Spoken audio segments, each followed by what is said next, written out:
Bonjour à tous, bienvenue dans cette nouvelle vidéo achat. Le petit Nose à côté de chez moi s'est décidé à remettre un peu de films, DVD et Blu-ray.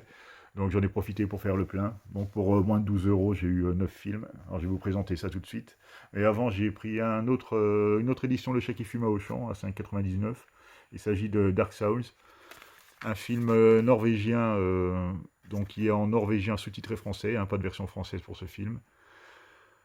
Alors, le synopsis, c'est s'adonnant à son jogging matinal, Johanna est agressée par un inconnu, qui lui ford le crâne à l'aide d'une perceuse. Lorsqu'on lui téléphone pour lui apprendre le meurtre sordide de sa fille, Morten ne peut y croire. Johanna vient de rentrer, hagarde, un fluide noir s'écoulant de sa bouche. Accablé par la lente dégradation physique de sa fille, Morten va enquêter sur un mystérieux tueur transformant les gens en zombies. Donc voilà, un gros sujet. Donc apparemment, il lobotomise à coups de perceuse, d'après ce que j'ai compris. C'est un sujet qui a l'air très sympathique. Donc au niveau des bonus, il y a les scènes inédites, l'interview du réalisateur, making of, film 8 mm, début alternatif, les SFX de Dark Souls, court métrage et les bandes annonces. Donc j'ai quand même hâte de le découvrir celui-là. Le deuxième, Le Pari avec Kevin Costner, hein, qui apparemment est sur le monde du football américain. Enfin, surtout les coulisses, hein, parce que bon, je ne l'ai pas vu.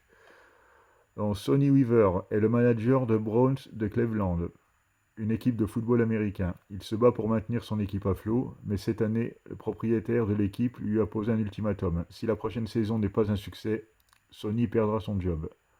Lors d'une journée de sélection où tout est permis, tout se joue pour lui. Coup bas, stratégie, sacrifice, instinct. Les quelques heures qui précèdent le choix de nouveaux joueurs sont décisives pour Sony et toute l'équipe. Donc c'est un sujet, c'est un film que je n'ai pas beaucoup, hein, les films qui parlent du sport comme ça, bah, surtout du management sportif, hein, plus que le sport en lui-même apparemment. Donc je vais voir ce que ça donne. Quand je l'ai ouvert la première fois, j'ai trouvé ça sympathique qu'ils incluent à l'intérieur du boîtier un petit lexique sur le football américain, parce que c'est vrai que c'est quand même assez peu connu en France, en tout cas pour ceux qui ne s'y intéressent pas trop. Et j'ai trouvé sympa de nous expliquer un peu les termes qui vont être employés tout au long du film. Donc, Le Pari, avec Kevin Costner. Le deuxième film en DVD, c'est Cœur perdu de Todd Robinson, avec John Travolta, Jared Leto, James Gandolfini et Salma Hayek. Donc, un bon casting. Là, il s'agit en fait d'une variante de Bonnie and Clyde, hein, d'après ce que j'ai vu. À la fin des années 40, Raymond Fernandez et Martha Beck vont défrayer les chroniques avec une série de crimes épouvantables. Ray séduit les femmes seules et vulnérables, les dépouille puis les assassine. Martha, aussi belle que vénéneuse, est devenue sa complice chevronnée. Obsédé par cette affaire, l'inspecteur Buster Robinson se lance sur les traces du couple tueur. Donc oui, c'est vraiment ça, hein, c'est vraiment du Bonnie and Clyde de temps moderne. Apparemment, c'est tiré d'une histoire vraie, hein, d'un vrai couple meurtrier, donc à voir. Là, c'est une édition limitée, non pas limitée, mais collector, donc avec 2 DVD. Donc, ce qui explique la quantité de bonus assez impressionnante. Donc, voilà, interdit au moins de 16 ans quand même. Donc, à voir. Le troisième film en DVD, c'est 50-50. Bon, je l'ai clairement pris pour l'acteur Joseph Gordon-Levitt, hein, que je trouve très bon. Et que je l'ai vu dans plusieurs films et dans plusieurs rôles vraiment bien différents. Et je trouve qu'il assure vraiment beaucoup, hein, au niveau de l'actoring. Ça parle d'une personne, d'Adam Lerner, 27 ans, mène une existence agréable, entre un job qu'il adore et sa petite famille, mais l'intolérable douleur dans le dos le pousse à consulter un médecin. Découvre qu'il est atteint d'une forme rare de cancer. Sa vie bascule. L'entourage d'Adam n'est pas mieux préparé que lui à cette nouvelle et chacun réagit à sa façon. Donc apparemment c'est un film, une comédie qui est sur un sujet quand même assez grave, hein, qui traite du cancer. Alors je ne sais pas du tout ce que ça vaut. Le réalisateur, c'est Jonathan Levin, donc je ne sais pas ce qu'il a fait d'autre. Mais c'est à voir, hein. Je ne sais pas comment ils ont tourné la chose, que c'est quand même assez délicat.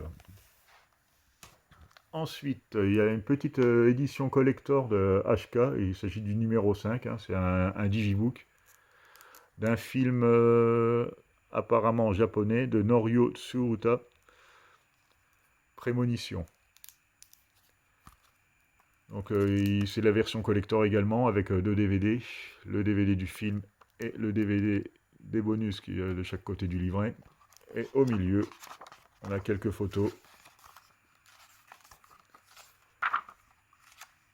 Quelques photos, des belles photos.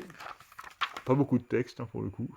Et, bon, il y a sa filmographie, tout ça, donc ça peut être sympa. Ah, il a celui qui a fait de Grudge 2. Ah, je sais pas, on va regarder. Je regarderai ça tranquillement, parce qu'apparemment, il y a pas mal de. Il a participé à beaucoup de films, soit en scénariste, soit en producteur, ou réalisateur. Donc, le film est en français. J'ai regardé si. Oui, il y a le français 5.1 et le japonais 5.1 sous-titré français. Donc, ça me va très bien. Il y aura le japonais sous-titré français pour ma part. Donc, Hideki, un professeur de lycée japonais, traverse le Japon en voiture en compagnie de son épouse, Ayaka, et leur petite fille, Nana. Lorsqu'il s'arrête près d'une cabine téléphonique pour un appel urgent, Hideki découvre un vieux journal qui annonce la mort horrible de son enfant dans un accident automobile. Le temps qu'il réalise qu'il s'agit d'une prémonition, un camion heurte leur véhicule garé sur le bas-côté et Nana périt dans les flammes. Très joyeux. 3 ans plus tard, le couple n'a pas survécu au drame. Séparé de son épouse, Hideki continue d'enseigner à l'université, tandis qu'Ayaka recherche toujours des témoignages corroborant les prémonitions de son mari. Elle découvre que ceux qui ont vu le fameux journal sont frappés d'une malédiction. Ah, ils aiment bien tout ça, hein, les Japonais, hein, les histoires de malédiction. Donc ça a l'air plutôt sympa comme sujet. Bah, à voir, hein. Dites-moi en commentaire si vous avez vu tous les films que je vous présente, hein. Sans me spoiler, ce serait sympa. Ensuite, on va passer au Blu-ray. Je me suis repris Nous sommes de la nuit. Bon, Blu-ray 1€, hein, j'avais déjà le DVD, mais bon, ça fait un petit upgrade pas cher. Bon, un film de vampire sympathique, hein, c'est pas le meilleur, mais bon, c'est un sujet que j'aime beaucoup, donc en Blu-ray, ça passera toujours mieux que le DVD, quoi. Donc je vais pas vous relire, voilà, pour le résumé. Et là, on a droit à du 5.1 DTS HD, hein, rien de spécial. Donc voilà pour Nous sommes de la nuit. Ensuite, Instinct de survie. Ça, c'est un film que je ne connais pas du tout, encore avec Kevin Costner. J'ai l'impression que c'est des petits rôles qu'il avait fait en fin de carrière, là, parce que... enfin, fin de carrière, je ne sais pas de quelle année il est, celui-là. En 2009, non, ça fait quand même 13 ans. Donc, affecté par un divorce douloureux, John James décide de venir habiter seul avec ses 2 enfants dans une grande maison de campagne. Rapidement, il va remarquer le comportement étrange de sa fille. Il suspecte les sépultures dans le champ tout proche d'en être la cause. Peut-être encore une histoire de possession. Ça a l'air un peu fantastique. C'est rare de voir Kevin Costner dans ce registre, même si c'est déjà arrivé, hein. Donc je ne sais pas du tout ce que ça vaut. Le film est en 5.1 DTS, français-anglais, et sous-titré français. Comme souvent avec Metropolitan, c'est droit au but, sans chichi. Donc ça c'est très bien. Donc il y a toujours le petit fourreau.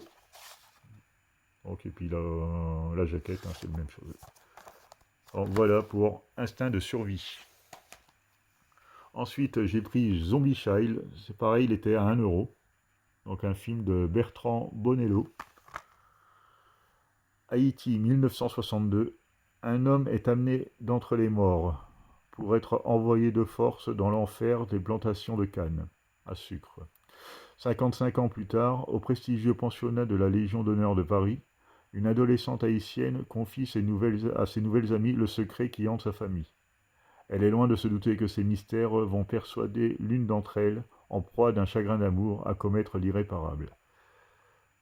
Voilà, apparemment, on a une petite scène de messe noire ou un film qui traite apparemment de la sorcellerie, donc ça peut être sympathique. Soit il devait être à 1,99€, à 2€, quoi. Donc Zombie Child. Un autre film à 1€, bah, que vous avez déjà vu sans doute aussi, hein. C'est dans d'autres présentations, je veux dire. C'est Bunraku.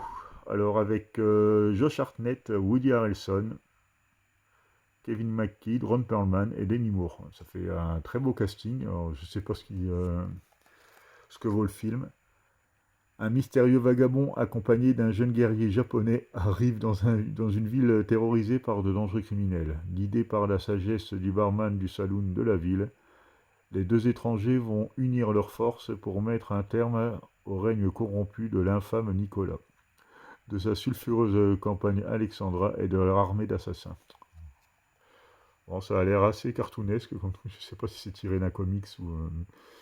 Alors c'est au croisement du western spaghetti, du film de samouraï, du jeu vidéo et du film de gangster, une production ambitieuse et visuellement époustouflante. Au casting, haut de gamme. Bon, c'est vrai que Josh Hartnett, ça fait plaisir de le revoir. La dernière fois que je l'avais vu dans un très bon rôle, c'était dans la série Penny Dreadful. Il est vraiment très bon. Je ne sais pas pourquoi il n'est pas plus sollicité pour le tournage de film, parce que franchement, c'est un très bon acteur qui est un peu délaissé, à mon sens. Donc voilà pour Bunraku. Et le dernier film, il s'agit d'une édition, c'est pas du steelbook, c'est pas du metal pack, c'est du gros boîtier métal.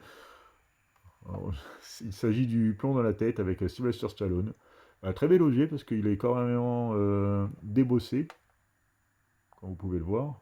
Vraiment sympathique. Il était à 2 euros quand même, hein, ça fait pas cher le bel objet. Bon, il a des petits défauts, hein, il a des petits pocs, mais bon, je veux dire pour 2 balles, hein, je vais pas faire l'exigeant non plus.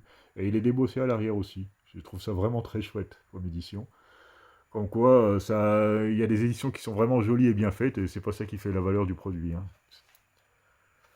Alors, à l'intérieur, on retrouve une BD, dont, je sais pas si c'est l'extrait ou si c'est la BD complète, mais c'est la BD qui a inspiré le film, donc qui a été édité par Casterman. Ça, je ne savais pas. Bon, si c'est la BD complète, elle n'est pas bien épaisse. Mais à mon avis, ça devait être juste un extrait, hein. Donc, sympathique. Le film est présenté en digipack. Donc, avec le Blu-ray et le DVD. En plus, une édition combo Blu-ray DVD, hein, pour 2 euros, c'est vraiment donné. Je sais pas ce que vaut le film, c'est un Stallone que je n'ai pas vu.